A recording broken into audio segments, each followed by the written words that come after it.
சரி, இப்போ நம்ம என்ன பண்ணணும்? நான் இப்போ சொல்ல போகிற விஷயம் கட்டாயமாக உங்கள் லைஃப்பை சேஞ்ச் பண்ணும். முதலாவது விஷயம் என்னென்னா, நீங்கள் தயாராகணும்.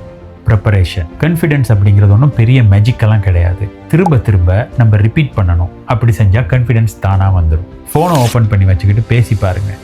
கண்ணாடி முன்னாடி நின்று பேசி பாருங்க.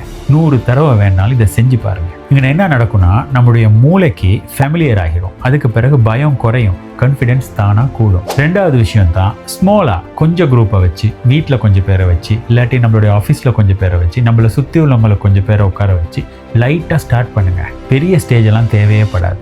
2 ஃப்ரெண்டோ 5 கொலீக்ஸோ போதும். Small room, step by step action, more than enough. இதில் உங்களுடைய கான்ஃபிடென்ஸ் கட்டாயமாக பில்ட் ஆகும். மூணாவது விஷயம், இந்த லைனை கட்டாயமாக ஞாபகம் வச்சுக்கங்க.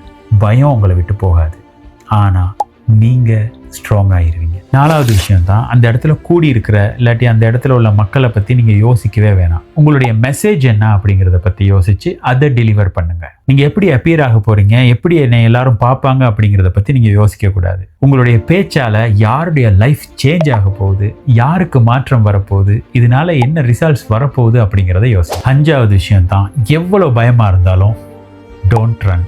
விட்டுட்டு ஓடிடாதீங்க. ஸ்டேஜுக்கு ஏறுங்க. உங்களுடைய வாய்ஸ் ஷேக் ஆனாலும் பேசுங்க. உங்களுடைய வார்த்தைகள் மறந்தாலும் பேசுங்க.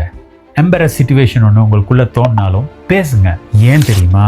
அந்த ஒரு மோமெண்ட் உங்களுடைய புதிய லைஃப்பை ஆரம்பிக்கும். நீங்கள் இப்போ அவாய்ட் பண்ணுற அந்த ஸ்டேஜ் ஒரு நாள் நிச்சயமாக உங்கள் வாழ்க்கையை மாற்றுற இடமா மாறிடும். ஒரு ஆப்பர்ச்சுனிட்டி, ஒரு ஸ்பீச், ஒரு இன்டர்வியூ, ஒரு வீடியோ, அந்த ஒரே ஒரு மோமெண்ட் தான் எல்லாமே சேஞ்ச் ஆகலாம். ஆரம்பத்தில் நான் சொன்னது ஞாபகம் இருக்கா? உங்களுடைய மூளை உங்களை காப்பாற்ற ட்ரை பண்ணுது அப்படின்னு. ஆனால் உங்களுடைய கம்ஃபர்ட் ஜோன் உங்கள் லைஃப்பை குயிக்காக இல்லாமல் பண்ணிடும். அதனால ஃபியர் இருந்தால் பரவாயில்ல, ஏறுங்க, போங்க, பேசுங்க. ஷேக் ஆனாலும் போங்க, ரெடி இல்லைனாலும் போங்க.